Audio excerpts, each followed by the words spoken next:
I'm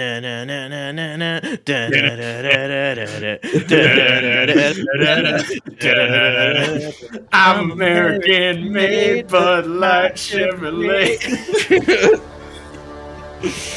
Oh my goodness.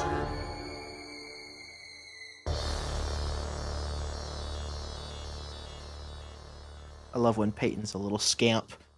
He's very scampy. We could start calling him Shrimp at this point because he's very scampy. Thank you. Yes. I like that. Hello, and welcome to another episode of Has to Do with Spider-Man, I think. Thank you guys for having us, for clicking on the video, because this is about to be a really fun one. My name is Jarrett. I'm Peyton. And I'm Noah. Yay! And today, you clicked on the video, you know what this is. This is Big Wheel. This is Big Wheel. We have a pitch here for Big Wheel. We do. Big freaking wheel. Noah. Hi. How could you? How could I what? How could you? Explain yourself. How could I Big Wheel? Okay. Ooh. Why is Big Wheel? Well, I was, the mind behind El Muerto in Phase 1.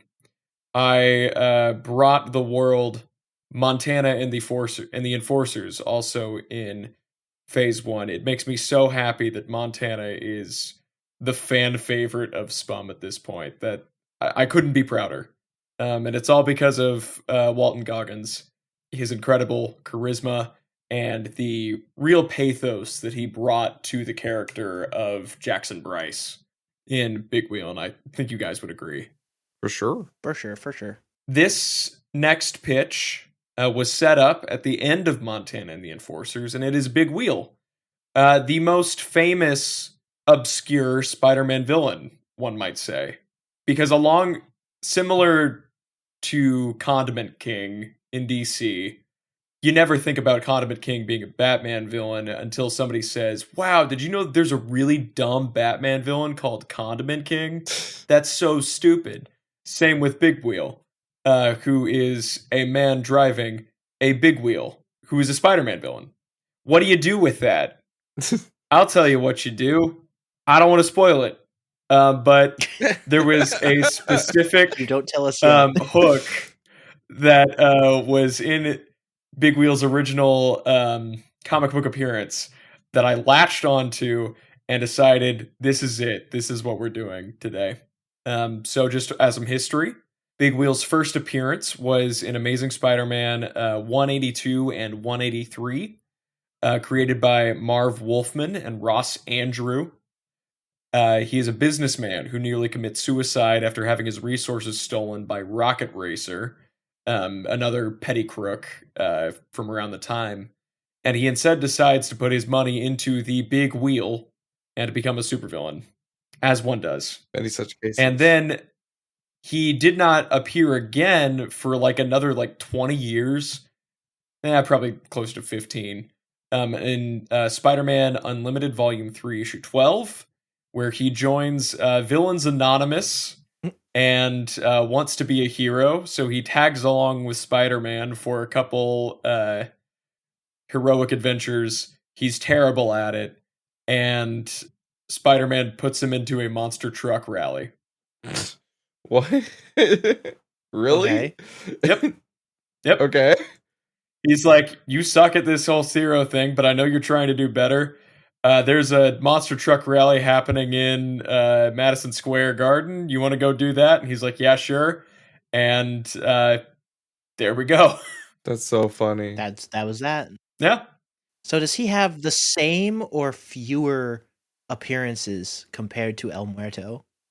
He has just 3 or 4 more appearances than El Muerto. El Muerto has exactly 2. That's so funny. If you count a handbook, I think. If you count the handbook. If you count the handbook, it's 3. Okay. I thought the second was the handbook. No, he showed up in 2 issues of Straczynski's Spider-Man run.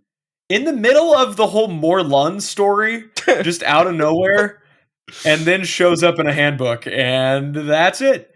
Relatively, I have a wealth of material to pull from with Big Wheel. Yeah. By comparison. Yeah, by comparison. how does it make you feel to do like essentially a trilogy of like spin-off after spin-off after spin-off? I wasn't expecting this. It just kind of ended up that way. Originally, my first pitch for Phase 2 was going to be based on Hobgoblin, actually. But while I was working on that, I just was not able to crack exactly what I wanted for this story to be.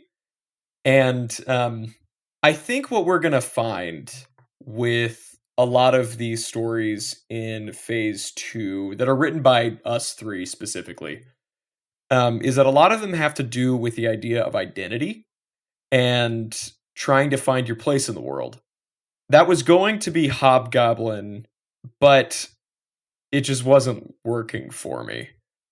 And then I got an idea for Big Wheel that was so absurd that I knew I had to do it. And that becomes the crux of the entire narrative. I'm so ready. Yeah, me too. I am so ready. Are we down to jump into this? Absolutely. First, I'm going to bring back an old bit. What were you eating when you plotted this? What was the food that you were eating when this idea was being conceptualized? Oh shoot, we got predictions too. We got predictions. And predictions. Predictions. Okay. Food first. Food. I cannot remember exactly what I was eating when I conceptualized Big Wheel, but this evening for dinner I was eating a very solid chicken and rice casserole. That sounds amazing. It does sound amazing. That my brother made, actually. Chicken and rice. Can't go wrong. No, not really. No, sir.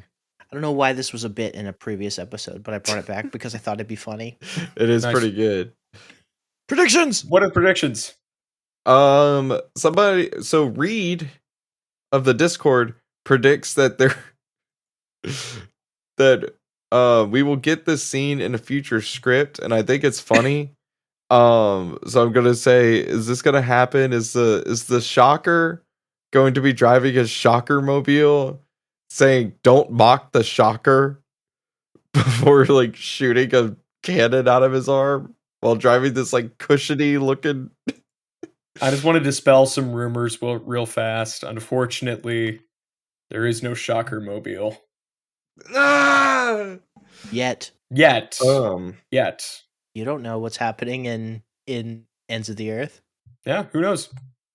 Okay. What's next? Phineas Thurston 444 on the Discord says that the wheel will drive up a wall because the tech was inspired by Spider-Man in some way, and so the tech has to do with Spider-Man. We think that's the connection. We'll see. We'll see. We'll see. Jonah on the Blue Sky, friend of the pod and wiki producer Jonah, wiki wizard, and also Swiss Miss creator, says that he predicts an appearance by Rocket Racer and also a supporting role of the Catherine O'Hara Tinkerer. Oh yeah, maybe. I mean, the Catherine O'Hara Tinkerer is your creation. Sure, yeah, Tinkerer's my creation, and I did just mention that Rocket Racer was in Big Wheel's first appearance, so... Intriguing. A lot of people have actually said Rocket Racer. Phineas, again, had brought up Rocket Racer. The people want Rocket Racer. People desperately want Rocket Racer. The other day, because we're having to pre-record these episodes, somebody had brought up that they think the Rocket Racer will appear in Peter and Prowler. So there is a desperate desire for Rocket Racer. Which is wild. It's wild. Yeah. Why? The people yearn for the racer. As a kid, I actually have an anecdote. As a kid, you yearned for the Rocket Racer? I yearned for the Rocket Racer. I had conceptualized a superhero when I was a child. I cannot remember his name, but he must have been very much inspired by the Rocket Racer like persona. But his whole thing was he got glued to a skateboard. So he was unable to leave this skateboard. He could not hop off the skateboard. He was stuck to it forever. I can't remember anything else about him. Well, that sucks. but whenever I hear about Yeah, whenever I hear about Rocket Racer, I think of this kid that got glued to his skateboard character. Was it just like on his feet, or did he have skateboards like on his like forearms or He like was on he his was it was chest? just to his feet. It was just to his feet. And I remember because I used to draw these little comics, and I vividly remember this like part because it was meant to be tragic. He was like, "Dear God, I am stuck to this skateboard." How old were you? I was like 12. 12 years old, drawing a stick figure, going, "Dear God, I am glued to the skateboards. What does it all mean?" I cannot get out of this skateboard. So, maybe there'll be a future script if we decide to just go all original. That'll be like glued Just to a dude skateboard who's guy. stuck to a skateboard. Yeah. Okay. Let's see. One last prediction. Prentice1215 says that a motorcycle gang will make fun of Big Wheel's big wheel. Very Man of Steel like it says, which he will then use to trash their bikes to prove just how cool one giant wheel could be. and immediately I read that. I read that in the Discord server. And I was thinking about like the Man of Steel moment with the guys like I guess talking to that girl or whatever, and Superman gets bullied, and then he just goes and destroys that dude's freaking car. That's fantastic. Shout out Prentice. I've worked with him in the past. He's a great guy. He seems like a chill dude. I mean, on account of destroying these things. I know, right? So we know what you ate. We've gotten some predictions. Do you want to hop into it now? I got one last question. Oh, one What's last up? question. Is the wheel blue? No. No blue harvest wheel? It doesn't have a harvest. And no harvesting involved? Okay. I just want to No, clear the air not- before we start so that this doesn't happen at some point Yeah. in the middle. Because if it does after this, and you're lying to me, there will be big wheel hell pain. Well there. Hell to pay. Does Maurice show up? Maurice. Maurice, the living vampire, Maurice. Maurice, I am stuck to this big wheel. We've got a time limit, guys. We got to get into this. Let's get into this, y'all. Please cut Okay. most of this. Thank you, Andy. Love you. Submitted for the approval of Sony executives for whatever reason. A Big Wheel Yay. by Noah, based on the Marvel Comics characters created by Marv Wolfman and Ross Andrew. Act 1, starting line, a dark pier. In the darkness, figures move about loading boxes and crates onto a small fleet of speedboats. On a nearby radio, Real Gone by Sheryl Crow plays. Y'all would know that is the opening song in the hit Pixar movie Cars from 2006. Tough men and women with black tactical vests and futuristic sidearms shout orders back and forth. Move it. They're going to be on our tail at any time. Hammerhead's stuff is secure, Armstrong. We're about ready to launch. Good. We've got to put as much distance between us and that bald tyrant as possible. Hopefully, if we can get to Jersey, we'll be able to lay low and... There's a low rumble. Do you hear that? No, I don't hear anything. Wait, maybe? Sounds like... The music amps up to a crescendo with the "Slow down, you're gonna crash" as a massive metal wheel crashes through the building behind the two crooks in slow motion, carving through wood and glass. Armstrong and Dachshund both cry out and duck as this massive contraption lands on the pier. Machine guns extend from the side of the wheel and start opening fire on the remnant of Hammerhead's goons. The goons duck and throw themselves into the water to avoid the fire, as the wheel careens through the area. Whoever is behind the wheel controls it with expert precision, spinning on a dime to slam one assailant out of the way, sending him flying into the water. The boats! Get to the boats! You heard her. Forget the loot. Take what we have. The crooks dive into their speedboats, hoping that the water will be their salvation. Not so. Spinning towards the water, the wheel speeds off and launches itself from the dock.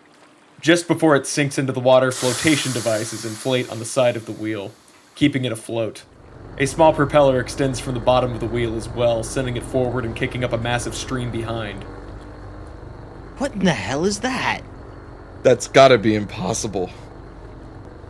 The goons have recovered their wits, and several try to return fire, peppering the wheel with laser blasts.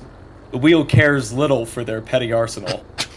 The wheel overtakes each speedboat one by one, sinking them with its superior firepower. It even rolls over one, sinking it.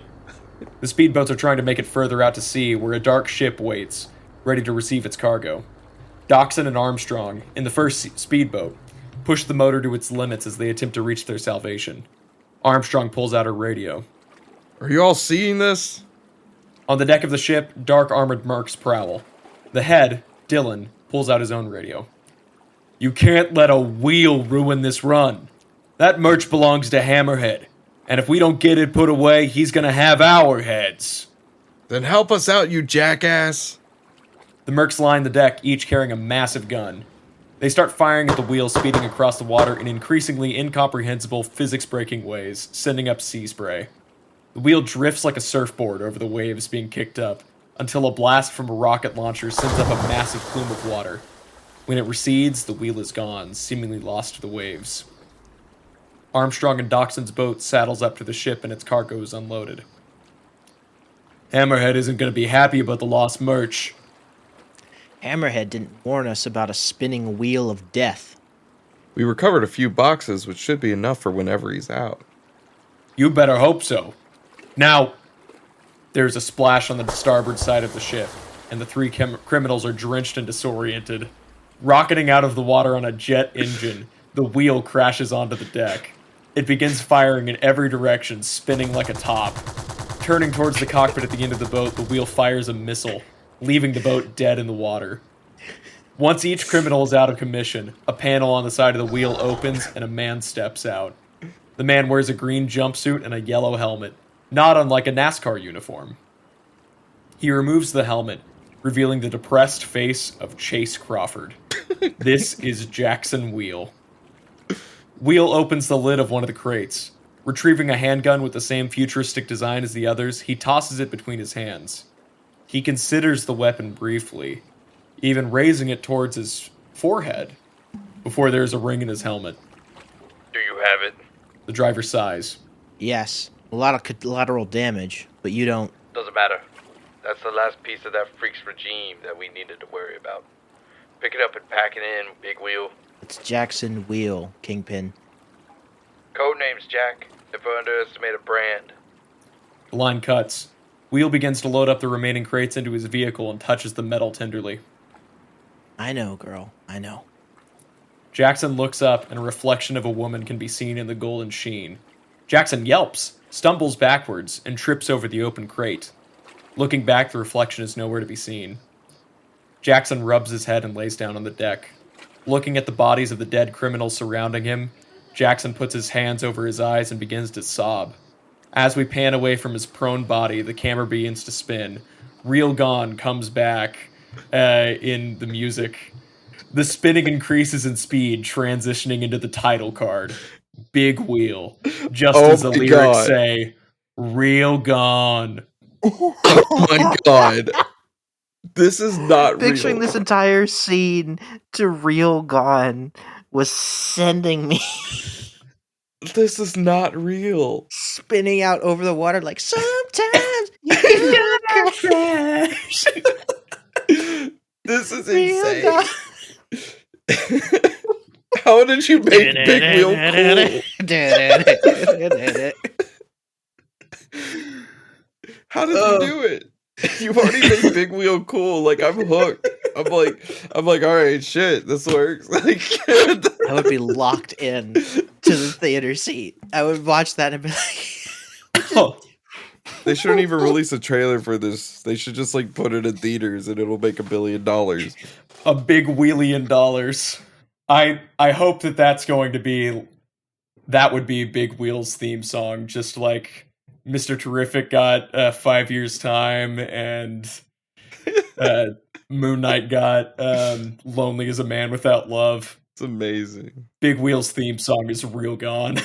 I want a Real scene in a later movie where all hope seems lost and our heroes are on the ropes, and then there's a low rumble in the distance. Somebody says, "Do you hear that?" And All it of a just goes, sudden you hear and they're like, and the villain's like, "Oh shit, Oh it's my god. Big Wheel." It's Big Wheel. That might end up being more true than you think. Fade in. City streets. New York City. Lights shine in the night, traffic bellows, and people wander the streets. But the streets seem quieter, emptier. People keep their heads down. There's hardly any chatting to be had. Most look over their shoulders expecting something terrible to happen, and something does. The front of a bank explodes open, showering the street in debris and rubble. A stream of henchmen pour out, led by the Beetle. It's our lucky day, gents. Good thing they had so much physical cash on hand, otherwise this would have been stupid. Now let's clear the way. Beetle draws his blasters as people scream and police sirens sound, and as this happens, the camera pans underground to the New York City sewers. Using old service tunnels, the big wheel rolls underneath the streets. Jackson in the front seat has a glass-eyed expression. I can't keep doing this. There is a moment of hesitation before Jackson puts pedal to the metal and sends the big wheel hurtling forwards at top speed. Kicking up sewage behind him, the vehicle blasts through the tunnel. Jackson's face inside his helmet is steely, determined. The big wheel meets a dead end. Coming up fast is the solid concrete wall of a turn in the tunnel, and it's coming up fast. Jackson leans forward, gritting his teeth, before at the last moment, he slams on the brakes. The big wheel skids, kicking up a splash of sewage. The wheel stops just in time, barely tapping the concrete. The driver takes a deep breath.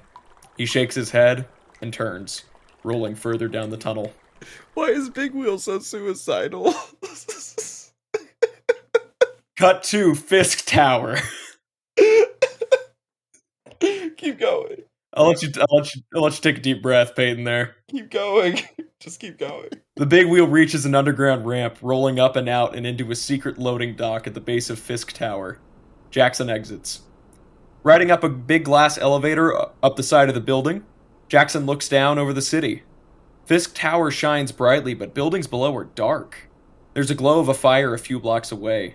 The city is in a bad place. This would be coming from the end of Lethal Protectors, when it's shown that metahumans are real and they're dangerous, and they could blow up something like a homeless shelter. It's kind of a hopeless state. It's a rough place to be in New York at this time. The elevator dings at the 16th floor. A man is waiting at the entrance. Jack, great to see you. Nice to see you, Mr. Fisk. Walk with me. Down the hall, the two men enter a workshop armory. They call it R&D here. People are working at tables, welding equipment, soldering wires, hammering metal. The tinkerer directs the work. Am I working with trained monkeys? No, that's an insult to the monkeys. They'd be faster. We need these pieces completed by midnight, folks. Jackson nods towards the tinkerer and she smiles back. Oh, Jack, it's great to see you. How are the upgrades? They seem to defy the laws of physics. Rolling on water? Almost felt messianic. You flatter me, kid. Anything for you. She returns to yelling at her underlings. Fisk leads Jackson through the armory. A lot of references can show up here. Some explosive boomerangs, bear mech suits, Beatles gear, to show that Fisk is building an army. Most importantly, we walk by a wall full of yellow and brown suits with massive metal gauntlets for fists. Shocker suits. We exit the armory out onto a balcony, looking out into the skyline. How's your job satisfaction right now, kid? Jackson blinks. Don't clamp up on me. There's no problem on our end. Your record is squeaky clean. Best of the business, even. I always do my best. It's been noticed. How would you like a promotion? Excuse me? We're about to go big, Jack. The army's nearly ready. The island of Manhattan will be under our control, and I'm gonna need some lieutenants. You're spotless as a hired gun, and I'd like to bring you onto the payroll full time. How's it sound being a knight in the king's court? What would you have me do? The little things. Heading up hits, shaking folks down, being a more public face for this establishment. That rig of yours is hard enough to hide already. Wouldn't that make me an even bigger target of the cops? We've got certain protections in place, don't worry. Besides, I thought your whole thing is that you're too fast to get caught. You just don't want to be out in public, and you'd rather a guy with a recognizable gimmick do your work so nobody's paying attention to what happens in Fisk Tower. See? I knew you were a smart one. What do you say? I think... Kingpin! Another man steps onto the balcony. He's got a stance that implies he thinks he's a lot more important than he actually is. He is played by Jesse T. Usher, who most would know as A-Train. It's a boys' reunion. This is crazy. Herman, it's great to see you. Don't Herman me! What happened to company loyalty? To a gentleman's agreement? Why is this jobber out here when I'm not? Jackson rolls his eyes. He is not in the mood to deal with Herman Schultz, a man with a very one-sided rivalry. You're not being neglected, Herman. Big Wheel isn't taking your slice of the pie. I know that, but his slice is so much bigger. Herman was under the impression that he would be getting a lot more on the groundwork. That was a misunderstanding on his part. He just has to have patience. I'm standing right here. You promised that I'd be able to take the gear out for a walk and bust some heads. Tinker is saying that one pair of those gauntlets could bring a building down. If all you're doing right now is getting people out of the way, let me at him! See why Herman is being held back, right? Jackson looks between the two men. If it keeps him off the street, I'll do it. What? Fantastic. Congratulations on your promotion, Big Wheel. Let's get started. Change of scenery. Hard cut to the streets of New York. A firefight has exploded onto the street in broad daylight. Think the gang skirmishes of Spider-Man PS4. On one side is Kingpin / Big Wheel's men, denoted by their use of the recently requisitioned Hammerhead guns, firing laser blasts indiscriminately. A car barrels through the chaos, speeding away. The Owl, one of Kingpin's rival bosses, sits in the passenger seat, barking orders. Two of his men lean out the windows and fire. Some of Kingpin's guys go down in the street, while others hop into their vehicles to pursue. One of these guys puts a finger to an earpiece as he hops into a black SUV. They're in the open. You're up. Peachy. And the road? All clear. You sure? Enough. We hear the now familiar rumble of the big wheel blasting down the street, chasing the Owl. A hot pursuit begins. Owl tries his best to lose his pursuers, going down alleyways, through tunnels, and finally onto the main road. Jackson grimaces, worried about collateral damage. As the chase reaches a fever pitch, Owl's car is weaving through traffic in the left lane, Brody's car in the right, and Big Wheel is in the middle. Brody retrieves an RPG and prepares to fire out the side window. Scanning the road, Jackson sees this. Brody prepares to fire. Approaching an intersection, Jackson notices that the blast would take out Owl, but it would also destroy a civilian's car in Owl's path. And there are young kids in the car. Don't shoot. You can't. It's too late. Brody fires. The big wheel lurches forward. There's a large explosion. The wheel takes the brunt of the hit, skidding into the middle of the intersection. Cars honk and some people exit their vehicles screaming. Smoke rises, and before it clears, the Owl and his men make their escape. Owl's gone. Let's get out of here. Kingpin's men drive off, rebuffed by the turn of events. Jackson is dazed. Some people begin to surround the wheel, taking pictures and calling the police. We hear people asking, "Who is this guy?" And, "Did he just save that car?" He moves to leave, but catches the eye of the young woman in the front seat of the car he just saved. She is played by Storm Reed. Two young boys are with her, wide-eyed and amazed by the sight of the wheel.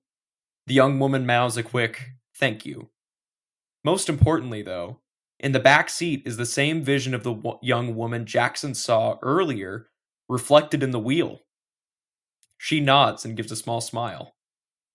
This snaps Jackson back into reality. As the police sirens can be heard, Jackson slams the gas on his now heavily dented vehicle and disappears into the concrete jungle.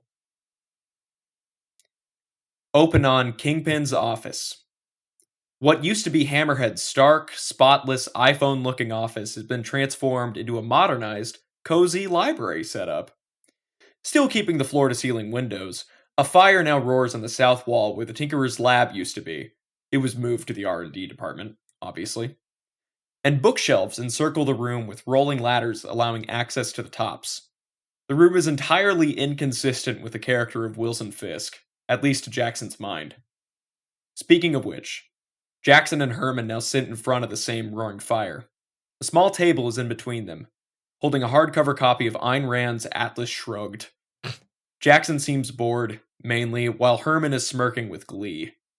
Kingpin strides up to the duo, sipping a cup of tea.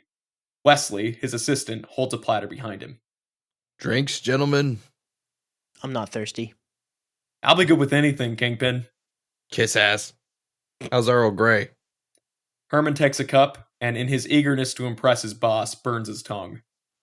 Kingpin sits opposite Jackson, next to Herman. Let's cut the niceties here. Owl's gone, and it's your fault, Big Wheel. I'm aware. You care to offer an explanation? Not one you'll find compelling. He's gone soft, Kingpin. I caught his team as they were coming in. He blocked a shot that could have taken out Owl because some kids were in the way. Kids! Can you believe it? They didn't ask to be there, Schultz. They got trapped in a firefight and I wasn't about to have their blood on my hands. Can't do that again. Couldn't figure out another way to take out the owl? You're usually so creative. It won't happen again, Fisk. Sure it won't. Kingpin finishes his tea. Never mind, I can't do a slurp sound. Marvelous brew, Wesley. May I have another cup? Right away, sir. Wesley exits. When I was in Europe, Wesley came with me. I developed a deep appreciation for fresh herbal tea, motivated by someone important to me. I had Wesley learn the art of tea making from artisans in Britain, Germany, and Poland. He was horrific at first, of course. I nearly shot him after he brewed me a cup of black currant. It was so bad I thought he was trying to poison me. Eventually, though, he approved. I'd put him over any other masters he learned from. Herman tries another sip of his Earl Grey and winces. It's just hot leaf juice. You're on my last nerve, Herman. But not my very last. You see, Wesley's adventures in brewing taught me patience and the value of giving someone a second chance. I try to give all of my employees the benefit of the doubt, and if they've shown exemplary skill, multiple chances to win back my trust. Jackson, nobody has performed better than you. I appreciate that, Fisk. Not just for me. Been the best of the best, whether it was for Silvermane, Hammerhead, or anybody else in this godforsaken city. You've just never been able to beat that soft spot you have for collateral damage. You've got 3 strikes, Big Wheel. Tonight was strike 1. Owl escaping while damaging is not the end of the world. But if you keep letting that soft spot win, you're out. And if he runs out of strikes, you kill him. Herman's eyes widen and he smiles. Please run out of strikes. Jackson grimaces. They were kids, Fisk. Wesley returns with a new steaming cup. Fisk sips it. You keep outdoing yourself, my friend. You flatter me, sir. Fisk sets his cup on the table. Those kids were born into my city. I could take them out of it if it so pleases me. Jackson stares into the fireplace, contemplative. You both are dismissed. Herman, you'll have a new assignment this evening. I won't let you down, boss. Jackson, you'll have a new assignment soon. Don't fail me again. You got it, boss. Jackson stalks away, holding his head tightly. Kingpin sits by the fire, peacefully sipping his tea. Cut to pretty much the exact opposite of Kingpin's office. Welcome to the bar with no name, which we have seen a couple times before. The dingiest hole-in-the-wall dive bar on the island of Manhattan. Highway to Hell plays on the radio. It should look like the floors stick with every footfall. Jackson steps into the bar, sneering in disgust at any number of weird puddles. 2 drunk dudes bump into Jackson as they stumble outside. Jackson sits at the counter and hangs his head sorrowfully. A full glass is slammed onto the counter in front of him. That bat, huh? Deke the bartender, played by Jeff Bridges, gives Jackson a wry smile before turning around to do bartender stuff. I'm a failure, Deke. As Wilson Fisk's #1 guy, I don't know how I ended up here. you wanted a drink. I had a life before this, you know. You nearly flew off a cliff into the Atlantic. I don't think my life matters.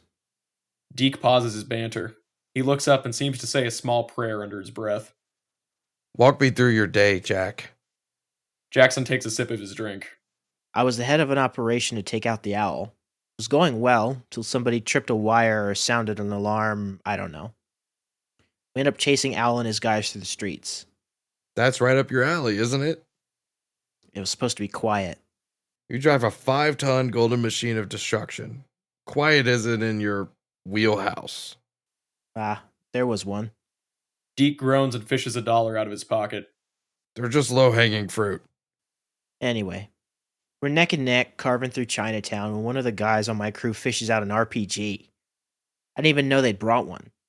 He's got his sights on Owl, but there's a minivan full of kids in the way. He fires. Couldn't let them die, Deke. So I rolled into the blast. Owl escaped.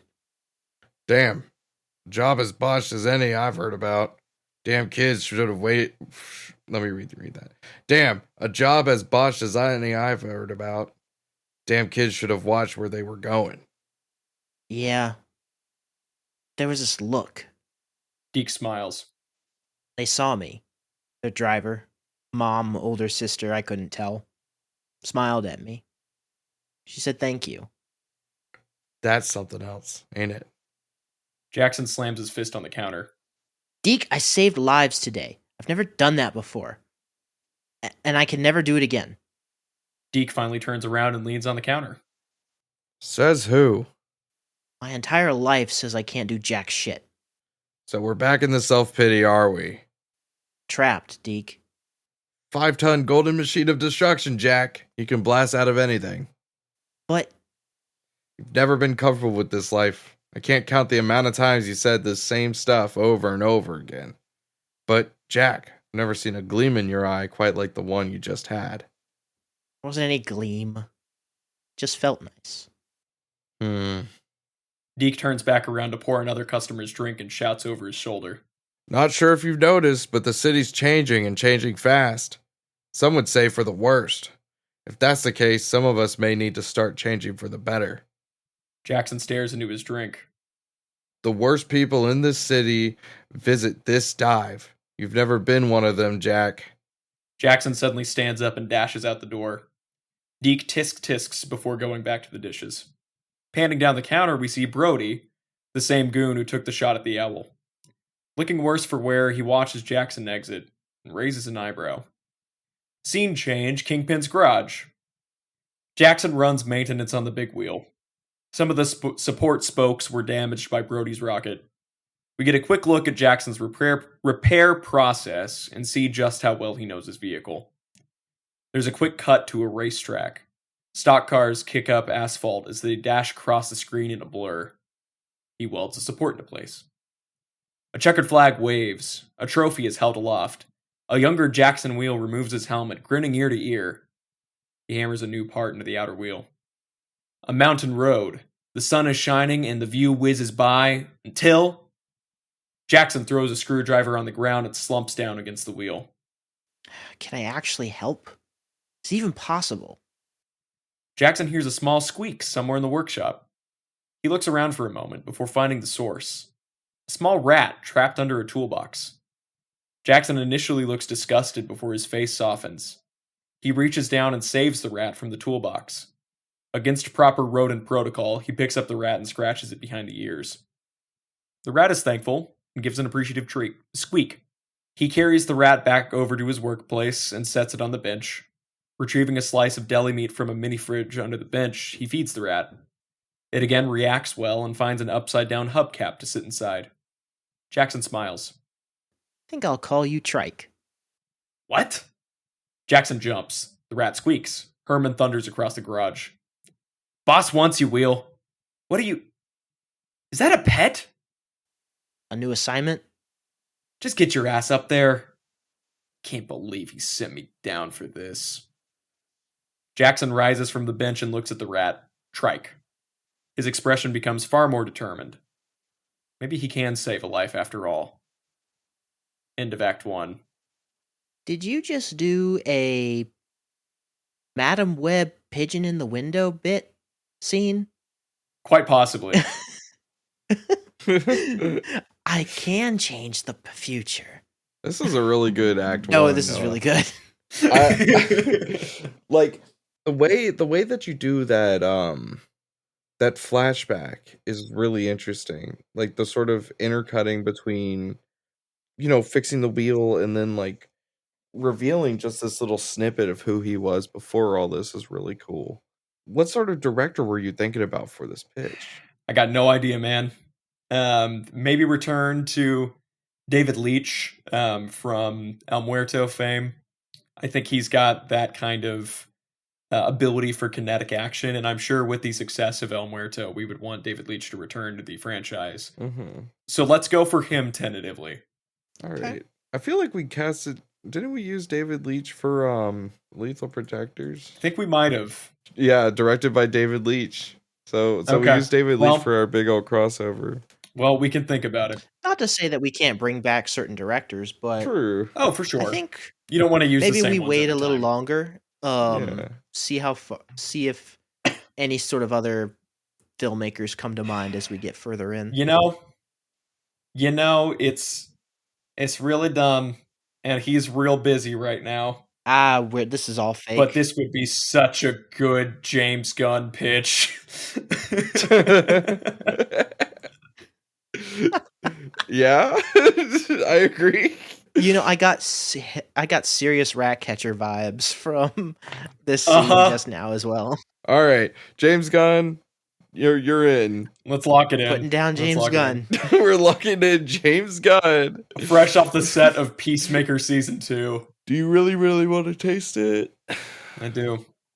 You guys want to get back into Act 2? Yeah. Full cast choreographed intro to Real Gone. Yes! I love that idea. Act 2. Off to the races. Cut to Kingpin's office. Kingpin has called an important meeting.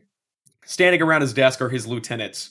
Dr. Miles Warren, played by Hugh Grant, the Tinkerer, Catherine O'Hara, Big Wheel, and Herman Schultz.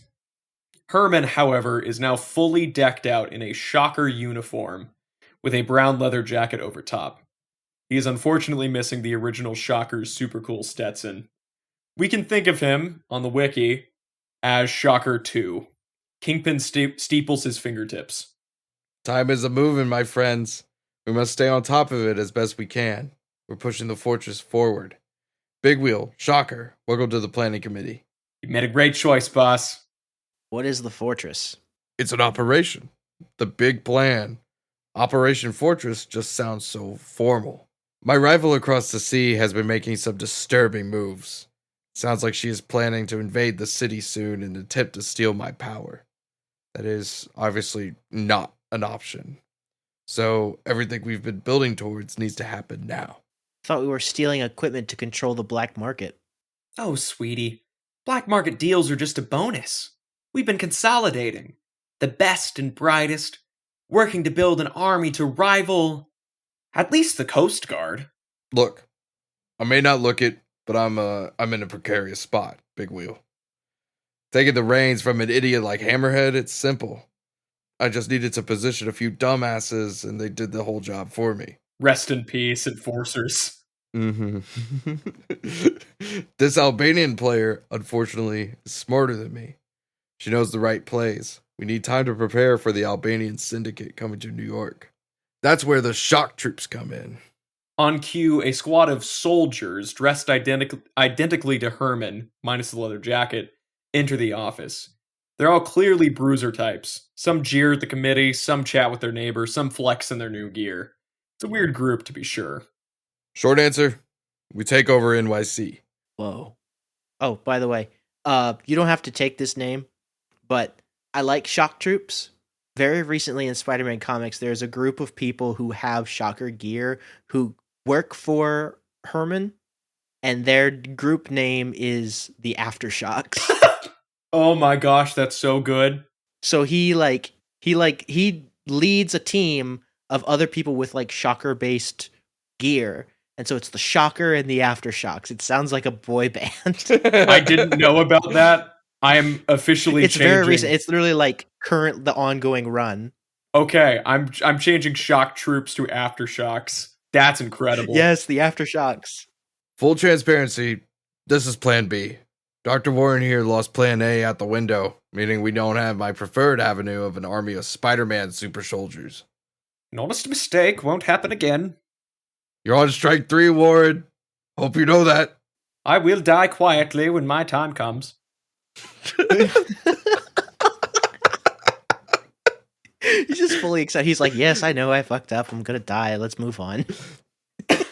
You are my war council. Over the next few days, NYC is going to change a lot.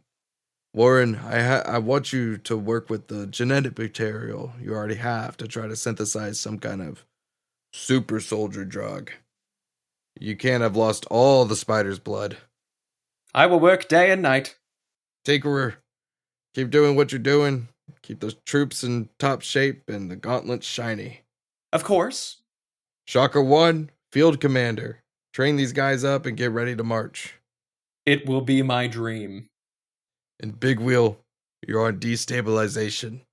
Excuse me? We're going to make the island of Manhattan a fortress city, so I need you to use that WMD of yours and take out the bridges. You know, Brooklyn, RFK, yada yada. I'm sure you could figure it out. And what about the people on the bridge when it falls? Do I need to repeat myself, Jackson? They're in my city. I choose who lives or dies. Jackson stares blankly. He looks at all the people next to him and the rowdy shockers in the back. Life means that little to all of you. Look, you're in or you're out, Big Wheel. And I would highly recommend being in. Jackson takes a deep breath. Yeah, sure. Jackson kicks Herman's gauntlet, causing him to shoot a massive concussive blast to the floor. The War Council and Fisk's desk go flying. Dazed, Jackson picks himself up off the floor and makes a dash for the door, dodging blasts from the aftershocks. He hops into an elevator just as an electric blast ricochets off the metal door. Kingpin puts his desk back in the right position, feels a cut bleeding over his eye, and growls. Damn shame. Bring him back here.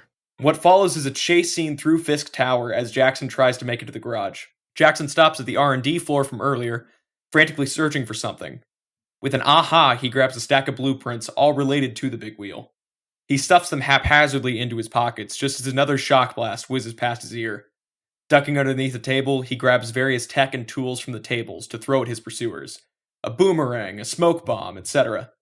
With the elevator now blocked, Jackson dives into the stairwell.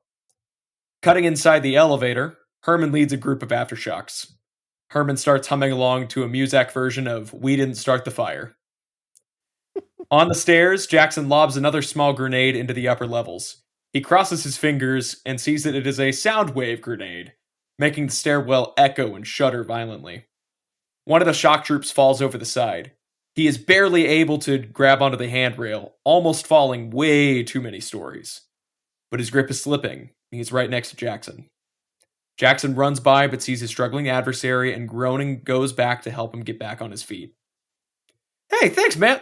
Jackson decks him and knocking him out cold.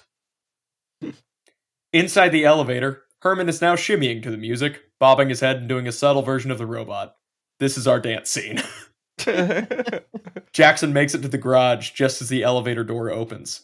The Big Wheel is parked next to Jackson's workbench, and Trike squeaks nervously. Must be my lucky day, Big Wheel.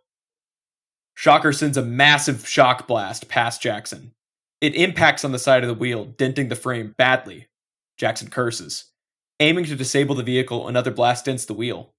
Jackson grabs a handful of his tools and the hubcap with Trike the rat. He climbs into the wheel's cab and turns the engine. The wheel roars to life. Activating the guns on the side, the wheel sends a spray of gunfire into the crowd of aftershocks. Jackson is noticeably not aiming well, mainly firing to disperse the group. The wheel begins moving forward, but its new dents have thrown off its balance. The wheel tips sideways, crushing Jackson's workbench. Jackson tries to keep it level. Trike crawls onto the driver's head. Desperate, Jackson throws on the afterburner and rockets forward, knocking over the aftershocks like bowling pins. Big Wheel escapes down the service tunnels, and he breathes a sigh of relief. Jackson Wheel is now a man on the run. Man on the run. Mm-hmm. It's long gone. Cut to he got real gone. Yeah, he's a real god. Cut to Kingpin's office. Shocker returns to the penthouse exhausted, breathing on his knees. You know, the whole thing. Tinkerer and Warren both lick their wounds. Metaphorically in Tinkerer's case, literally in Warren's case. The dude is weird. I just got that. Where? There's a podcast that's going on right now that both Jared and I recently listened to. It's very short snippets.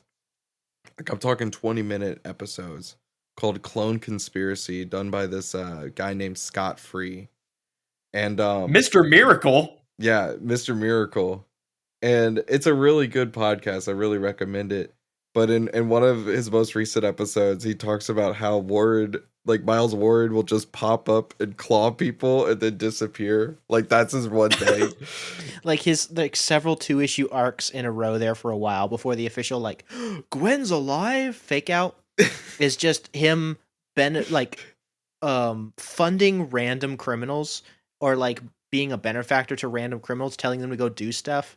And when that person is fighting Spider-Man, he'll just pop up and go ooh and scratch him and leave. It's Yeah, so that's the vibe that our Warren He has. slashes him in the back of the head and runs. It's like, you sniveling little weasel. It's so good. He's such a weird character.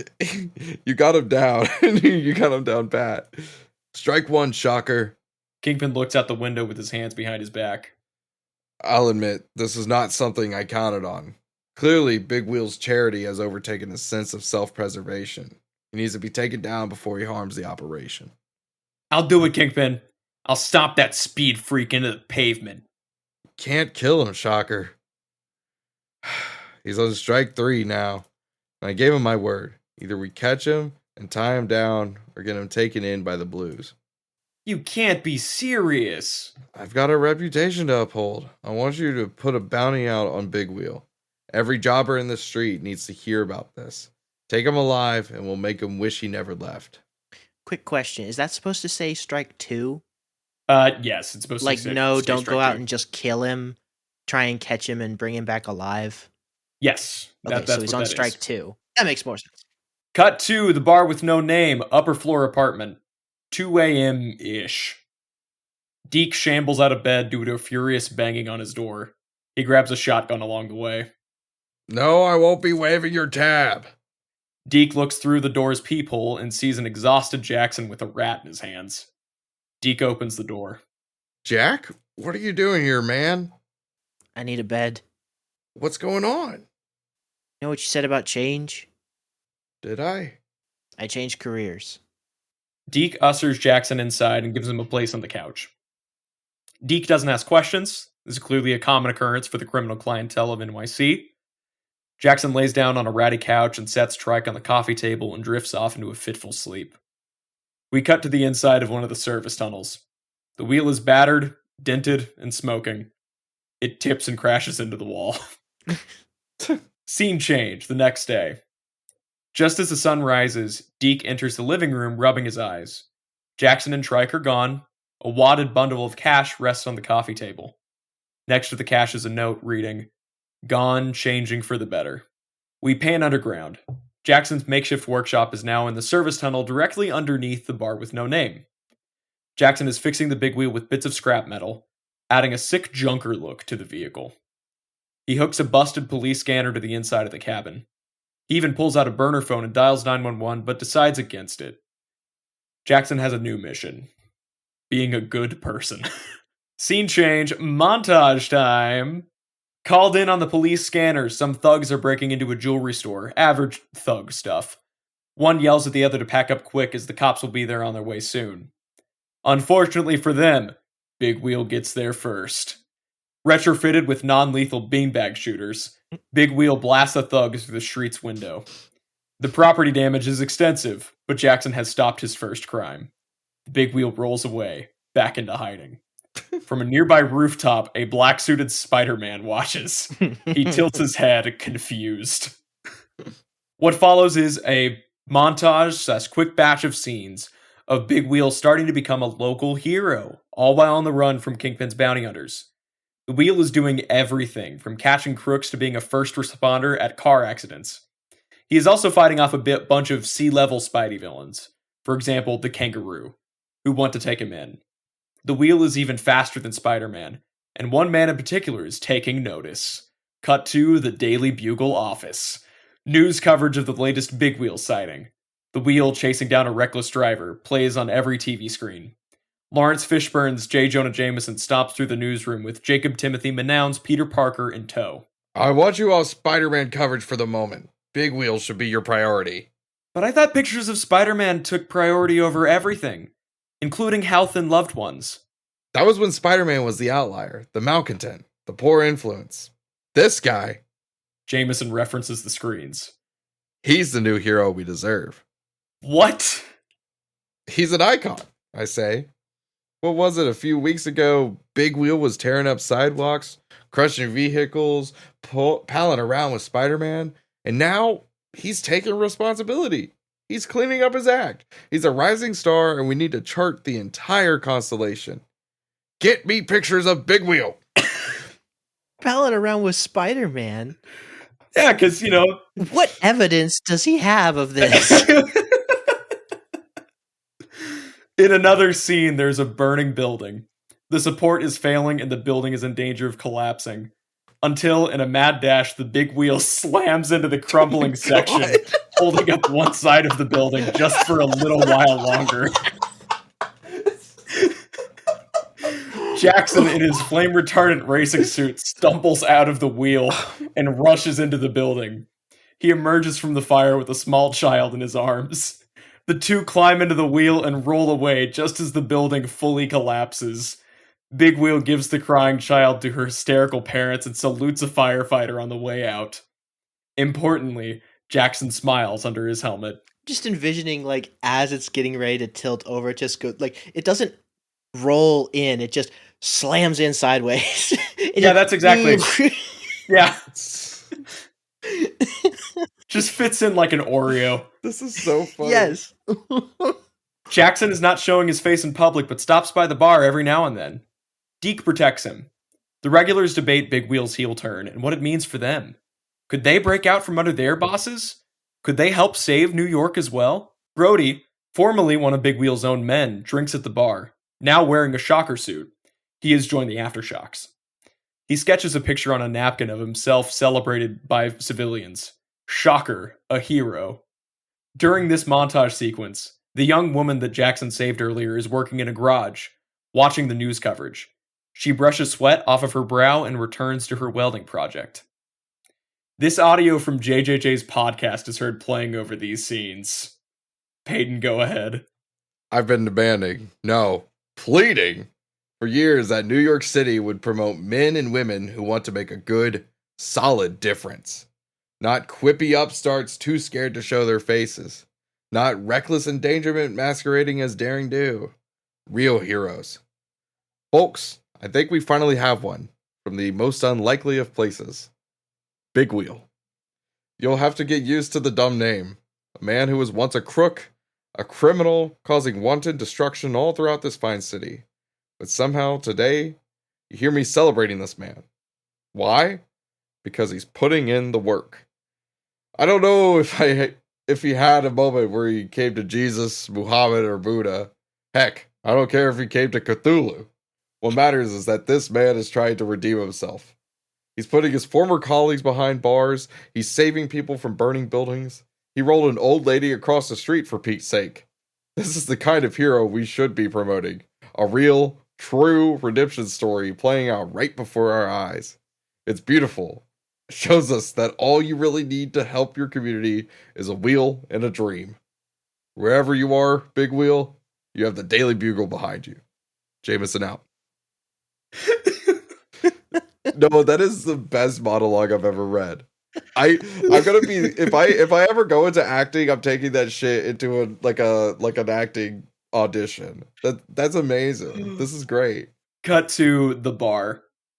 After closing time, Deke drinks with Jackson. You're a god-danged hero, Jack.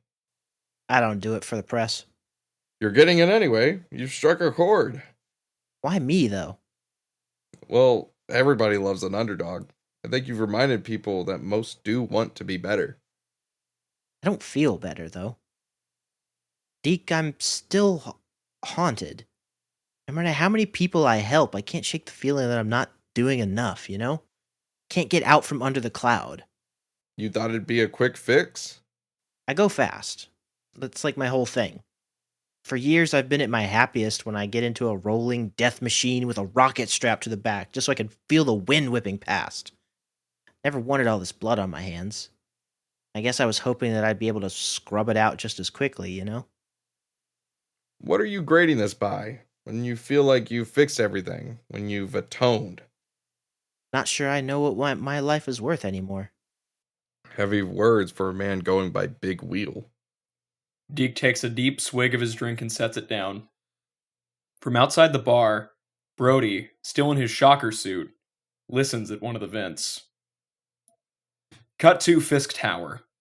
Kingpin laughs watching the news coverage. I'll be damned. The bitch is putting his money where his mouth is, at least. Shocker next to Kingpin roars. He blasts the TV off the wall. This is insane. What's insane is that nobody on this godforsaken payroll can lay a finger on a ride the size of the London Eye. We can get him, Kingpin. We just need more time. That's the one thing you don't have. Remember, we're on a schedule here. He seems to be preoccupied with charity at the moment, but he's still a threat. I need Big Wheel taken in. Of course, sir. Cut to a scrapyard. Jackson has been stopping the scrapyard to collect materials to fix the wheel. He steps down from the cabin holding a newspaper featuring the wheel on the front page. He reads it for a moment. Glancing upwards, he sees the specter of the same young woman from earlier staring at him gently. He scoffs and throws the newspaper on the ground. Taking a deep breath, he helps Trike down from the cabin, who skitters off to do his own job, finding loose wiring and small components. As Jackson lifts up a large piece of sheet metal, Trike returns with a bundle of red and green wires in his mouth. Jackson sets down the metal and pets Trike's head. These are perfect, boy. Great work. Jackson gives him a piece of cheese from his pocket as a reward. God, this mouse ain't making it, is it? As Trike leaves to find more metal, Jackson hears a creak. Just in the nick of time, he drops to the ground as a white projectile just misses his forehead. It boomerangs backward. Bradley Cooper's Boomerang, a former colleague of Big Wheel, in a black and blue suit with a boomerang-shaped helmet, stands at the top of a scrap pile. You know how hard it is to catch you out of the driver's seat? It's like you're attached to the hip at that thing. Boomerang hurls 2 more boomerangs at Jackson, who dives and rolls out of the way. He picks up a piece of scrap metal to use as a shield, trying to get to his vehicle. After a short fight, however, one boomerang flies back and knocks Jackson in the back of the head. He crumples. Boomerang stands over Jackson, smirking. Do you know how much Kingpin is willing to fork over for your sorry ass? No. Good. It'd be too much for your ego. Just as Boomerang rears back to knock his quarry out, something slams into him. Jackson looks up and a woman stands on a makeshift rocket board. Oh my god. She is wearing a pieced-together red and yellow flight suit, and her board looks like 2 rocket engines slapped onto a piece of plywood. She shifts her weight and turns toward Jackson. Big Wheel! Jackson takes no time to talk and immediately sprints back to the wheel. A squeaking trike is waiting there for him, and they both hop in. The engine roars to life and Big Wheel takes off. Big Wheel attempts to escape into the city, leading into a chase between our hero and this rocketing racer.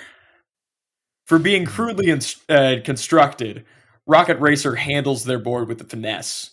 She rides it like a surfboard, catching Big Wheel's wake and gaining on him. To evade capture, Jackson takes every alley and shortcut he can think of, attempting to escape to his hideout underneath the bar. He shoots out a smoke screen behind him and weaves in and out of traffic. Rocket Racer is undeterred, hovering above all of the cars. We need to talk! Ignoring her pleas, Big Wheel keeps rolling forward.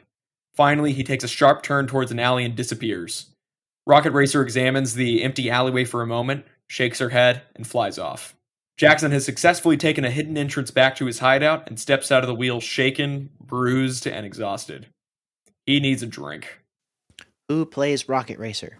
Shalabal. Storm Reed. Oh, Storm Reed. Who? Storm Reed from earlier I mentioned.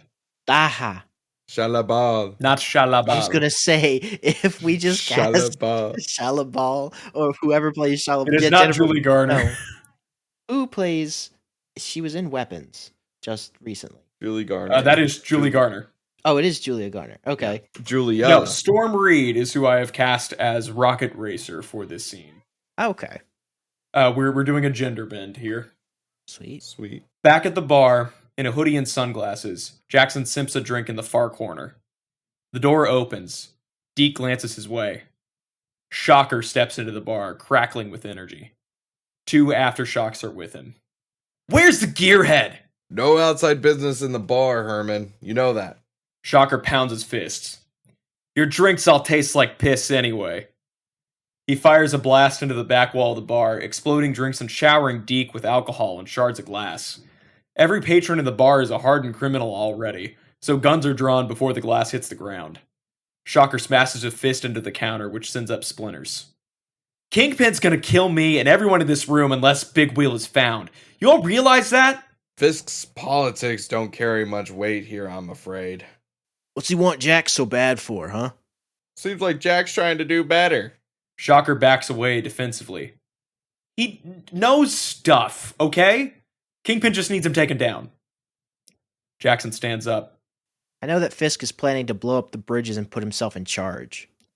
A gasp ripples through the crowd. Shocker and the aftershocks all put up their fists.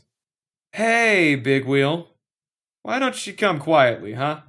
What's he talking about? Fisk wants to control the island. He's planning to bomb us and landlock us on top of that, all to protect himself with some European gang or something. That's not true. The patrons turn on Shocker.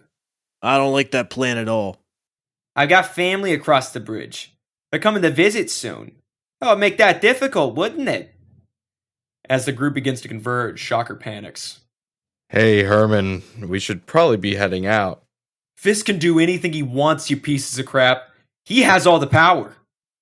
You're just saying that because you're wearing his fancy pajamas. As this continues, Shocker's gauntlets spark and crackle even more.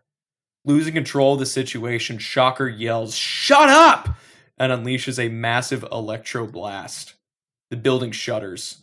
The 3 assailants back out of the bar and the patrons run. The small complex begins to collapse, and Jackson is buried underneath a pile of wooden beams. Coming to sometime later, the bar is a shambles. Jackson stumbles through the rubble, coughing. Around him, he notices multiple bodies. 3 patrons weren't able to get out in time, including Will from earlier. He hears a cough and finds Deke pinned to the countertop. His lower half has been pinned by the shelves behind him. Jackson rushes to his side to try to help him up, but he pushes him off. I was wondering when you'd wake up. Been waiting for you. Deke, I've listened to your sad sack enough over the years. How could I help? Get out there. You can't lose the drive. You gotta give me that one for free. You could be better. You could change. It was too late for me. It's not too late for you. Thank you, Deke. Just keep moving. Deke slowly slumps onto the counter. Jackson, shell-shocked, can hardly move. But once sirens can be heard outside, he stumbles outside before he's caught. Cut to a rooftop. Somehow, Jackson was able to get to the top of an apartment building with the big wheel. We do not see how, but we can assume he rolled up the side like Spider-Man. The prediction was correct. Jackson stands looking down at the street. This attack has felt final. As the night breeze blows through his hair, Jackson closes his eyes and remembers. Jackson races down the mountain road, picking up speed the whole time. The convertible's top is down and the wind whips at his hair. The sun is just going down, casting a beautiful sunset, picturesque looking over the sea. Besides the score, egging Jackson on to go faster, there's no music. The driver is solely focused on reaching his top speed down this track. The speedometer slowly ticks upwards as Jackson tops 80 miles, 100 miles, 115 miles an hour. He whoops in pure joy, hoping to get even higher around these tight corners. Jackson whips around the next turn with his back tire skidding off the road. Jackson looks backward in mild anxiety before adjusting and keeping himself on track. He smirks, pleased with his skills. That is until the distraction causes him to slam right into a 1997 Toyota Camry, slowly making its way up the trail. Both cars careen into the divider overlooking the cliffside, and all goes black. Flash forward 1 year. Jackson, miraculously surviving the accident, sits in court, numb to the accusations hurled at him for his negligent driving. He barely has a defense and knows he'll have to pay for the consequences. He learns that he killed the other driver in the collision, a young woman named Alicia Bennett. Jackson, on the defendant's bench, glances over to the prosecuting bench and sees a woman sitting there. This is the same Alicia, the young woman who has been haunting Jackson throughout the film. Alicia glances his way and makes a shushing motion. Jackson blinks and the woman is gone. Flash forward another 3 years. Jackson sits in a jail cell, still numb to the entire world. He looks terrible. Dark circles sag under his eyes, looks like he's barely eaten, hair's a mess. Suddenly, the cell door slides open, and a guard ushers him out. What's going on? It's your lucky day. Bail's been posted. What? What? You must have friends in high places, pal. Just keep it moving. Jackson is processed and freed. As he exits the jail's front gate, he is met by a black limousine and motioned inside. Sitting inside the limo is Silvio Manfredi, played by Christopher Walken. Damn. Mr. Wheel, a pleasure. Who are you? The man who freed you. The man who's given you a second chance at life. I don't understand. You don't have to, Mr. Wheel. I just know that life has dealt you a bad hand, and you need a chance to get back behind the wheel. But I can't. My career, my life, it's... Over? Yes, it is. There's no coming back, of course. It was an accident. And that accident got an innocent woman murdered. Ain't that just the way? You're in a tough spot, and I'd hate to see someone with your skill rotting in a cell for the rest of your life. In this line of work, it pays to have an eye for talent. What are you asking me to do? It's your first day of freedom, Mr. Wheel. Why don't we take a drive? They're quick bursts of memories as Jackson thinks back to everything he's done as part of the New York criminal underworld. He has stolen, put civilians in danger, killed other men, and sunk to the bottom of the bottle night in and night out. We see him shake hands with Manfredi, with Brendan Fraser's Hammerhead, and finally with Wilson Fisk metaphorically signing his life away at every moment. Through it all, the ghost of Alicia haunts him. Always, there's the roar of the engine. First his race cars, then his sports car that fateful day, then his motorcycle, and finally the big wheel. Each day he gets closer and closer to slamming into the wall and ending everything. Damn. Today is that day. As these images flash across the screen, the roar of the engine becomes a guttural scream. Jackson stands at the edge of the roof, overlooking the streets below. The wheel is behind him, standing like a sentinel. Moonlight glints off the metal. Jackson turns away, taking a deep breath. I can't. He closes his eyes before another engine roars. Hey! Hey, dude! Jackson, startled, steps back from the ledge. He trips and tumbles backward. He looks up and sees the same rocket racer, the young woman from before that chased him through the city. She is zooming towards him on her rocket board. He instinctively grabs his helmet and tries to climb into the rig. No, don't leave. Please, stay. Her board slows down until it is just hovering over the rooftop. Jackson stops, confused. I just wanted to thank you. I haven't been able to catch up with you. Thank me? What? The young woman steps off the rocket board and removes her own helmet. Jackson recognizes her as the same woman that was nearly flattened by the semi-truck earlier. As a reminder, played by Storm Reed. You probably don't remember me, but you saved my life. I don't know what you're talking about. He again tries to climb into the rig. It was a few weeks ago. You saved the lives of me and my brothers. You blocked that explosion that would have taken out our car. I just wanted to thank you. Jackson steps back from the rig and breathes deeply. The woman steps closer. My name is Riley. You saved my brothers and you inspired me. The weight of this revelation slams into Jackson like a freight train. He stumbles, drops to the floor, and puts his head in his hands. Jackson starts to cry. Oh. Oh, God. Are you... Hey, man, it's okay. Jackson looks up through the tears. He wipes his eyes. Thank you. Thank you. You don't know how much I needed to hear that. Of course. Riley, sort of awkwardly, kneels and puts a hand on Jackson's shoulder. You're our hero, man. A hand rests on Jackson's other shoulder. The hand of Alicia. Jackson slowly regains his composure, making a weak smile to himself. I can do it. I can... An electrical blast hits Jackson in the chest. He seizes and falls unconscious. Hey, what? Riley is also hit by a blast, hitting the ground hard. End of Act 2. Okay. I know that we decided on James Gunn, but something just kind of hit me. Joseph Kosinski. Tron Legacy, F1, Top Gun Maverick. Oh, that'd be so good. Okay. Oh, that'd be so good. With Jeff Bridges again, who he's worked... Joseph Kosinski, that's who it is. F1 too. Yeah. Okay, I like that. I was just about to say that I liked James Gunn again because I forgot we had used Nathan Fillion.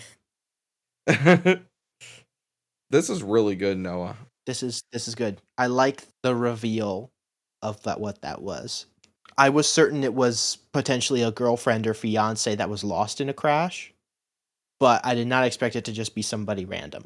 I think something I like about this is that just kind of thinking about your previous stories on this pod, your second acts, in my opinion, they are really strong, but this is the strongest one that I've seen from you. Mm.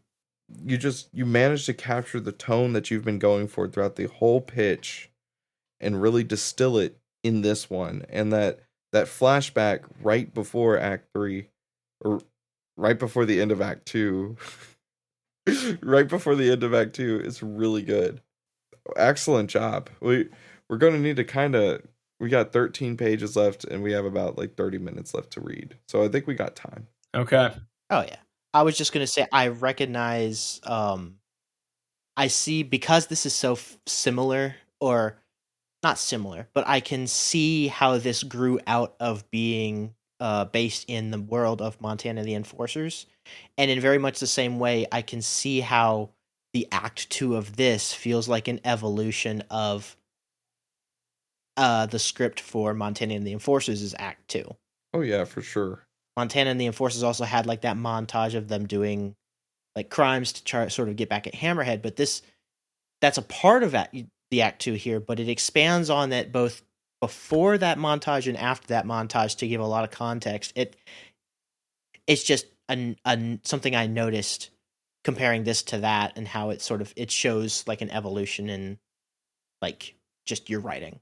I dig it. Mm-hmm. This is very much a like not just a like direct sequel spin-off to Montana and the Enforcers, but also, and I'm sure you guys can see it, a very spiritual sequel to that story as well. Mm-hmm. Where Montana initially in like his movie does all of everything that he's doing for very selfish gain. It's what ends up getting the rest of the Enforcers killed because of his delusions of grandeur. Here, it is entirely selfless, of just a guy who really wants to do better, but has no idea how to do it. And the feeling that he truly like can't get better until he realizes that he has inspired someone else. And it is just this, like I said, it's this realization that hits him like a freight train. Mm-hmm. Real quick, before we hop into Act 3, let's have a word from one of our favorite podcasters to promote their podcast. We'll be right back. Hello! And welcome to Escape the Mojoverse, an X-Men comics podcast where I, Matt Parent, drag my spouse Allison, That's me! kicking and screaming into the wonderful world of Marvel's Merry Mutants. It's really not that intense. Yeah, that's all just kayfabe. No wrestling lingo in the promo. What we really are is two nerds, one an expert and one a newbie, binging the X-Men, focusing on comedy and craft. Exactly. We hardly ever use those Clockwork Orange eye thingies anymore. Escape the Mojoverse, an X-Men comics podcast. Check us out every Monday and Friday wherever you get your podcasts. Alrighty, and we're back. Let's hop into Act 3. Okay. Act 3, Checkered Flag. Open on a warehouse on the docks. Returning to the docks from the beginning, Herman has Jackson and Riley tied up on chairs, back to back. Classic villain stuff. Herman's mask is off, showing a man sweating in desperation. Jackson is still unconscious, but is woken up by Trike, who is stowed away in his pants pocket. Realizing his situation, he tries to break his bonds. Herman, come on, let us go. I can't do that, Big Wheel. Herman, she's a kid. Your beef has nothing to do with her. Riley wakes up as well and tries to take in her surroundings. What's going on? I'm making sure neither of you stand in Kingpin's way. I know you're on strike 2 or whatever. What the boss doesn't know won't hurt him. Kingpin? Who the hell is that? My former boss. You've nearly ruined my entire life, Jack. You should have stayed on, helped with the plan. Sure, it'd be some more blood, but you'd have a good spot with Kingpin. Isn't that what you want? No? I think that's been made pretty obvious. Well, it's what I want. Kingpin hates us, sure, but at least he gives us a penthouse roof over our heads. I can't lose that. Tomorrow morning, the bridges are going down, and neither of you will be able to stop it from happening. Bridges? What is happening? Don't worry about it. Herman grabs Riley. Riley thrashes back and forth with the rope stopper. Herman activates his gauntlet and holds it against her head. I promise this isn't personal, kid. Herman, no. Jackson's bonds snap, thanks to Trike eating through them. At the same time, Riley takes advantage of the surprise and forces Herman to drop her. Jackson tackles Herman. Herman digs his hand into Jackson's side, shocking him badly. Jackson screams, but is also able to pull the gauntlets away. Using all his strength, he forces Herman's gauntlets onto his own face, immediately knocking him out of the fight. Jackson rolls off, exhausted. He spasms. Riley is in shock, but shakes it off and sits against the wall. Thank you. Don't mention it. Are you good? I don't even want to think about how many volts you just took. I can think about that when the city isn't in danger. Ow. Riley thinks for a moment. I know you're supposed to be a superhero, but you could have let me die. You wouldn't be the first kid I let die. I couldn't let you be the second. I see. Is that why you do what you do? Yeah. Is that why you almost threw yourself off a building? Yeah. I'm glad I could help, I guess. Thanks, Riley. My name's Jackson. Big Wheel. And that's Trike. Trike squeaks. Nice to meet you as well. Still spasming, Jackson sits up. How'd you get the rocket board? My mom taught me. She was an engineer, a damn good one, too. She and my dad were both killed in an accident a couple years ago. I've been taking care of my brothers ever since. I'm sorry to hear that. We've got some help. My grandparents and the Parker Morbius shelter have been really nice. It is hard. I'd completely given up on the engineering stuff until you saved us. I wanted to try again and see if we could meet up, swap tips. The construction on that wheel is insane. I appreciate it. Yours is cool too. Jackson tries to stand up and falters. Riley helps him to his feet. My former boss is trying to take control of the city. I need to get out of there and stop him. You can barely stand. I don't have to stand. Just gotta drive. Let me help you. Let me watch your back. Jackson opens his mouth to object, but thinks better of it. Jackson, limping, Riley and Trike escape from the warehouse and look for their vehicles, but are stopped. Hey! The trio round a corner and come face to face with 2 more aftershocks. Both train their gauntlets in their direction. Jackson and Riley put their hands up. Guys, let us go. Please. There's a moment's pause before one of the shockers shoots his partner.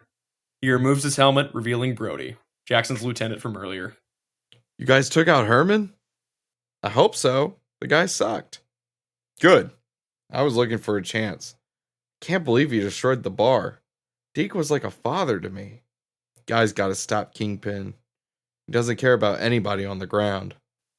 That's the hope. You need to move fast. He's got bombs remotely set on each of the bridges. There's an uplink point on the RFK bridge. Once one of his vans gets to the uplink, the bombs are connected and then boom. When do they start the drive? Soon. They'll be leaving the tower. Here, the rides are over here. Brody shows them to their vehicles and sends them off. Now driving in tandem, Big Wheel and Rocket Racer shoot off to save the city. As Brody watches them leave, a charged gauntlet clamps down on his shoulder. Brody spasms and falls to the ground. A disgruntled Herman Schultz is on his way. Who plays Brody? I don't know. Not that it matters. He was. I think this is the last we see him. If I had to guess, It is. Okay. He might show up again in the future. Um, Clearly, we've established that electrical jolts are not lethal. James Gunn's brother. Sean Gunn. That'd be perfect. Joseph Kaczynski always casted his family. Yeah, this is Mike Kaczynski. James Gunn, Joseph Kaczynski. I don't know if you guys have noticed, but Brody was actually in Montana as well. He was one of Hammerhead's guys. Oh, that's right. Okay. Yes. It's one of the goons that would have a conversation with Hammerhead sometimes. Uh-huh. Cool. I forget what the running joke was whenever Hammerhead was talking You call him like Brady. whatever. to like goons. I forget. Cut to the city. 4 black vans leave the garage of Fisk Tower in Manhattan.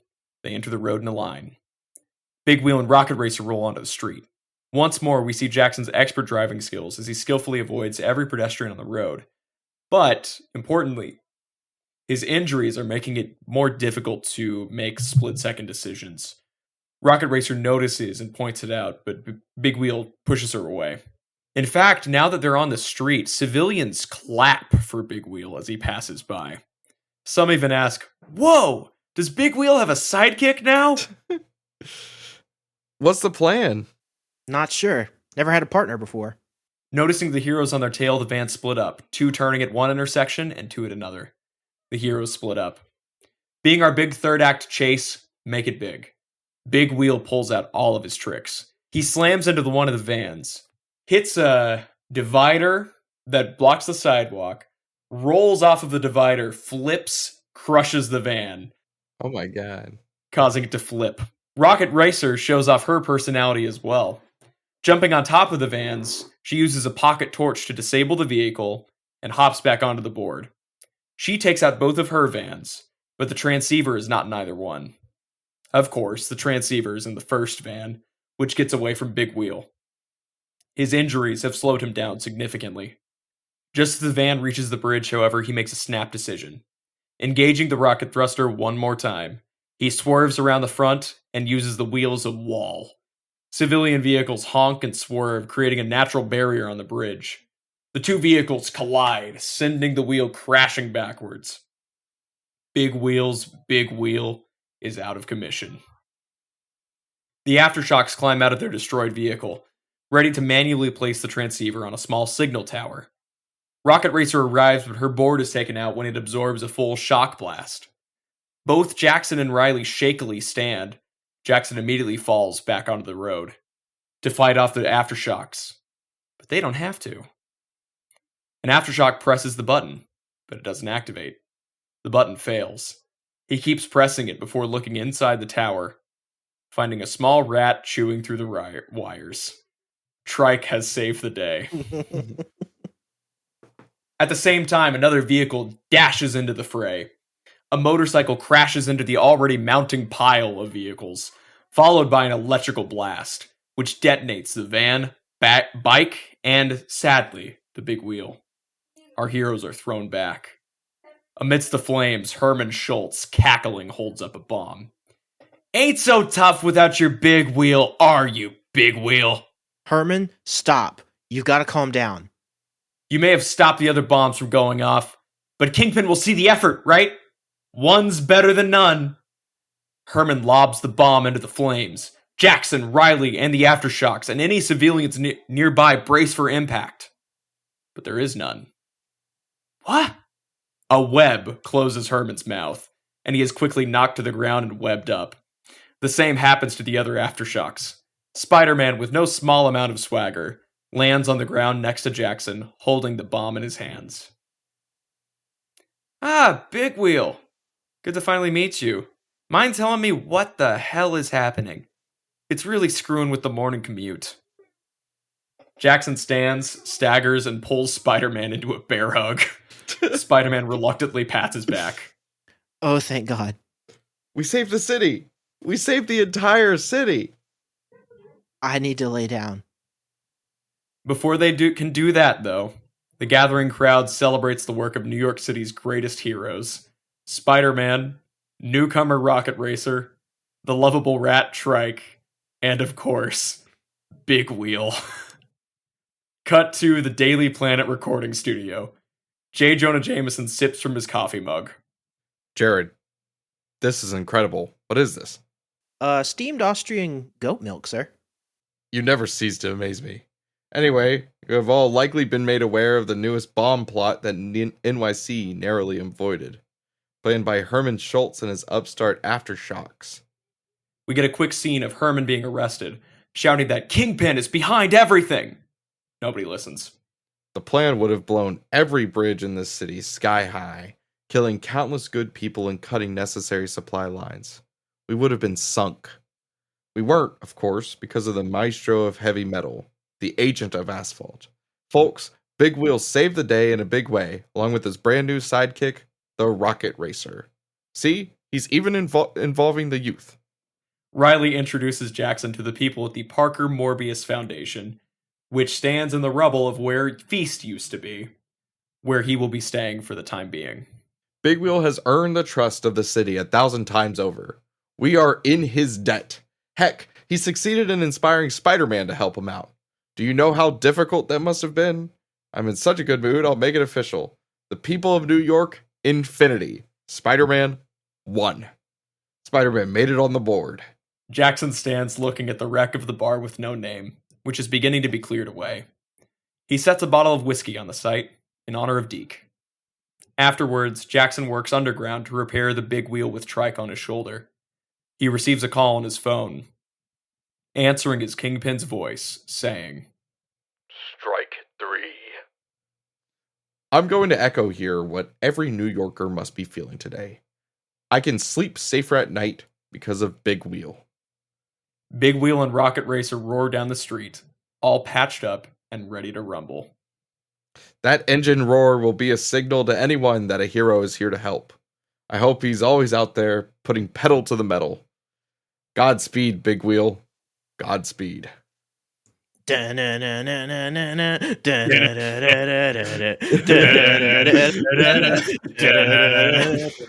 American made, Bud Light Chevrolet. Oh my goodness. I didn't know I liked that song as much as I did. This is amazing, Noah.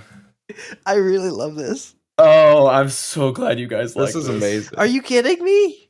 How did you not expect this? Noah, every freaking time you do one of these damn pitches, it's better than the last one you did. It's genuinely like so fun every time I see Noah is on the board to do a pitch. I'm like, oh thank God. I mean, I feel the way about Jarrett too. I feel the way about me. I just really like doing this podcast. Oh, yeah, absolutely. But it's like every time I'm always like, how is Noah gonna outdo himself from last time? This is really good, man. Guys, I love this podcast. Yeah, this is great. Okay, so It ends really well. Yeah, It wraps up nicely. you're great at writing, Jonah. Our status quo as of now is that I guess New York City has 4 official heroes, which is Big Wheel, Rocket Racer, Spider-Man, and wasn't there a 4th? Or was I just thinking of Trike? I think you might be thinking of Trike the Rat. Okay, 3. 3 and a rat. Hell no, that's diminishing. That is diminishing Trike. Trike came in clutch. There's 4. Trike saved the day. There's 4. The idea that I had that started this pitch was, what if Big Wheel was the greatest superhero in New York City? And that started this entire pitch. Because one of the key things of Big Wheel's first appearance is that he is suicidal and considers throwing himself into the water at one night because he loses all of his money. But he is motivated to use that money to become Big Wheel, to be a criminal. That is so funny. And then in his next appearance after that, he wants to be better and work at becoming something better. He goes to Villains Anonymous and things like that. Oh my god. And those 2 ideas are what I latched onto, where I was like, this is not to diminish any kind of, like, mental illness, depression, or anything like that. But I wondered, how can I make a stirring, emotional, struggle with depression and suicidal ideation out of Big Wheel? And so good. And I ended up coming up with, Big Wheel is someone who values life greatly, but his life was completely changed when he accidentally killed a woman. And so now he's in this running the racetrack of being caught between bosses who don't care for him, who force him to kill, to steal, to do all of these things, but he's good at it, so he has no real recourse otherwise, until finally saving another life is what pushes him onto the path of being a hero. It's beautiful. It's powerful. So I guess we can say now that the Phase 2 crossover event is Big Wheel and his amazing friends. Yes, it is. And then, as I was... it wasn't until a couple days ago when I was like, you know what would be really funny? If Jameson loves this guy. It's great. It's so good. Don't go putting on any social media thing that you're excited for Big Wheel and his amazing friends. We haven't decided on if that's going to be the name. That is a joke. Maybe. So, but I see you have 2 pages left, Noah. We got to close this episode out. I do. We Here do got to for it. close it out. Okay. So we're going to go into the post-credit scene, which is in Kingpin's office. Kingpin sits at his fireplace, sipping another cup of tea. His brow is furrowed, deep in thought. Wesley stands behind him. A call for you, sir. Wesley hands him a phone. Kingpin answers.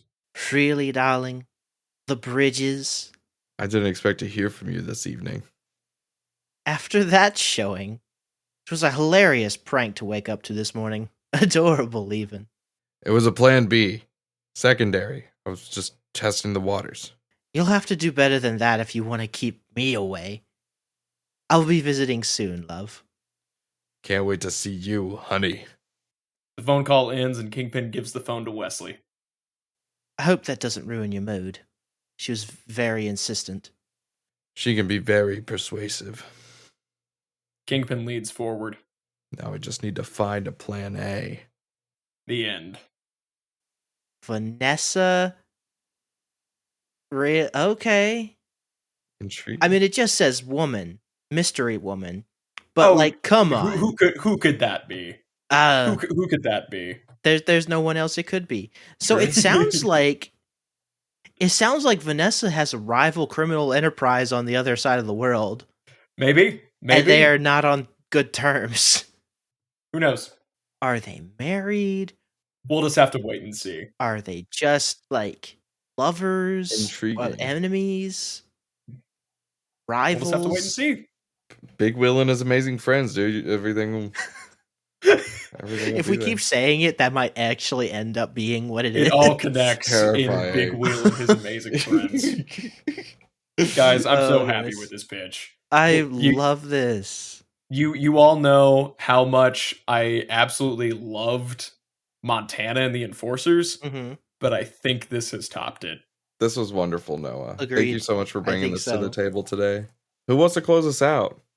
I guess since I opened it up, I'll close it out. Thank you so much for tuning in and sticking around for this pitch. I hope you enjoyed it. I know Peyton and I did, and I'm certain, and Noah was clearly happy with it. This was amazing. After this, 2 weeks from now, you'll be getting another guest pitch, which I believe Mr. Radtastic, who, if you're familiar with him on TikTok, he has a podcast where he does his own DC cinematic universe, which on TikTok is at like phase 5 or 6 of a 7 or 8 phase plan. Dude is committed, and it's a really good story. His podcast is only a little bit of the ways through. If you're really interested, go to his TikTok. But we'll get more into that in that episode. And he is going to be bringing us Man-Wolf. Ooh, I didn't know about I'm that. so excited. That's fun. All I know is that it's Man-Wolf. Okay. And that he has ideas. So I'm excited for that. Tune in 2 weeks for that, and then after that, we'll be coming back to Peyton for Peter and Prowler. What? What?